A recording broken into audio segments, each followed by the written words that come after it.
welcome back into Call It a Night. We are having so much fun on Radio Row. We are working really, really hard, and so are our guests. We're very excited now to be joined by former NFLer, Super Bowl champion for the Baltimore Ravens, Anquan Boldin.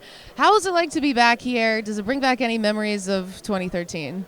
Definitely brings back memories, good memories. It's always good to be around the Super Bowl. I think it's a special time of year for the NFL. It's a celebration. You're about to crown a new champion, so I think it's a very festive time and a time that everybody looks forward to. And for when you played in the Super Bowl, it's going to be one of those games that will go down as just being so memorable because of many different things. But the lights out was just it was so wild because What was it like for you guys when that whole thing happened? Obviously unexpected, but I think for us it was just everybody trying to figure out what was going on. We've never seen that on the big stage like that, so I think it caught everybody off guard. But I think for us as players, we also knew that. We still have a half of the Super Bowl to play, and it's going to get played, one way or another. So just continue to stay focused and try to stay warm. I know, right? Because for us, offensively, we hadn't touched the ball in that hour. Wow. So it was kind of tough to get back in that rhythm, but it's a game to be played. Did you start thinking oh man, what if this goes on for like 5-6 hours or something? Well, you practice that long or close to it, yeah. so. We were prepared for it. A coin flip by the end of that. Yeah. There was another interesting dynamic where it was Harbaugh versus Harbaugh crime in a way, brother on brother. And for you with John Harbaugh, what was it like when he's like playing a chess match against his brother?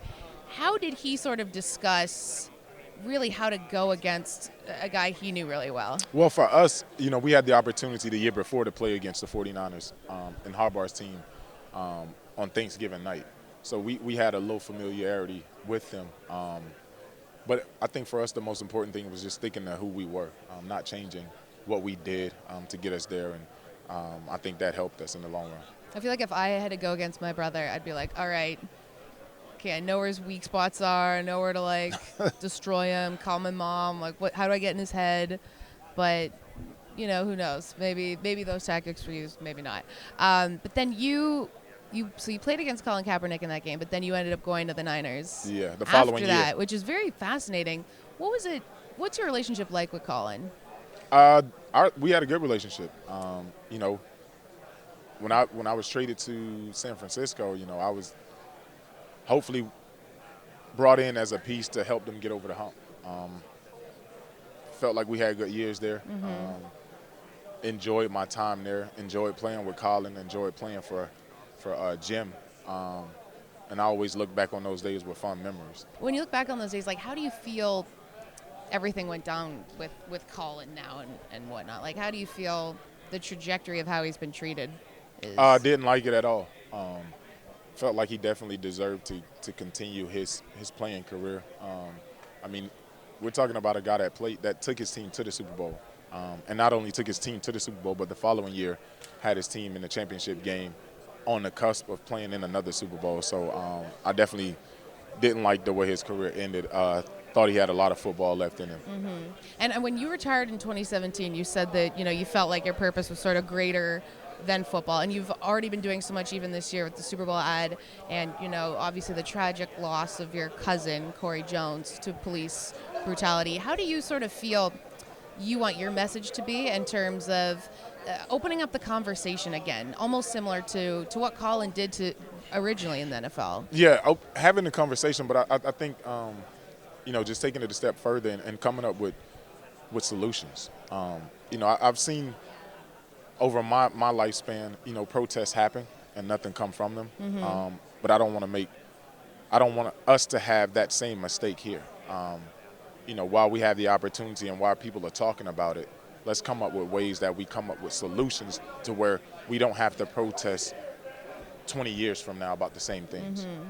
What would be advice you would give, even just us, me, and the media that we can do to kind of help further the conversation on a bigger platform? Well, I think information is important. I think a lot of things happen in this country because we don't know. Mm-hmm. I think the more that people know, the better off that they are, the more informed they are to making decisions. For example, if you say out loud some of the things that are allowed in this country, it will be shocking. Like here in the state of Florida, a couple months ago, we had 2 6-year-olds arrested, handcuffed. Wow. See, 6-year-olds. You know what I'm saying? And you think about how that alters the life of that 6-year-old, their families. I have 2 sons, 15 and 9, and I can't imagine somebody putting handcuffs on my 9-year-old son. In the state of Massachusetts, you had kids as young as 7 years old being tried in the court of law. Wow. So like when you say those things out loud, Yeah. most people will be like, no, that doesn't happen here in the United States, but yes, it does. And those are the things that we need to address in this country if we're ever going to get to a place where we want to be. Well, it's important that you are creating this message, putting it on here, helping us understand how we can be better at getting people involved in the conversation. And another place that is very good at helping people do their job is Office Depot. Most definitely. Most definitely. Office Depot has similar ideas as me. That's why the partnership was a no-brainer for me. They believe in investing in our youth. They believe in investing in education. They believe in investing in small business owners, which in turn helps our community as a whole. So it's been an honor for me to work with Office Depot. And, you know, we did an event at one of my former elementary schools, and just to see the smiles on these kids' faces, to see how inspired they were to achieve their goals, I mean, it meant the world to me. That's great. Well, we're going to have a little bit of fun to finish things off. I know we've been hitting all the hard questions here on Call It a Night, but we know you played so many years in the league. You probably heard lots of fun things on the field being thrown around and trash talking, and so we have a game we like to play called Chirp in the Blanks, and it's kind of like Mad Libs if you've ever played this game before, where, you know, I'll ask you a couple different words and then we'll slot them into a phrase which will be a little trash talking, and then we're going to have you read it. It's a lot of fun. Everyone has enjoyed this. So we have, is it right here? This one. Okay, let's start off with, give me the name of an animal. Any animal? Yeah. A lion? Lion, okay. A place kids go. School? And something small. Something small?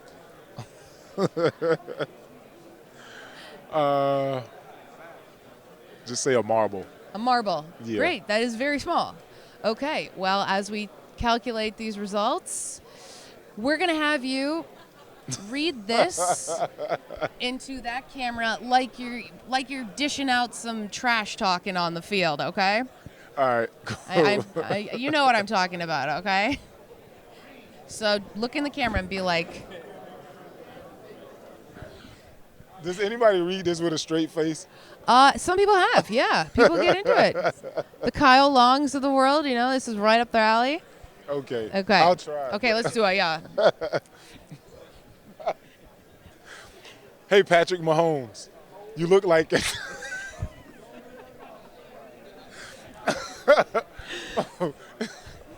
you look like a hairless baby lion.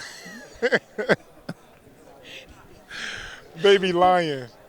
You don't belong in the NFL. You should be under adult supervision at a school. Grow up, you little marvel.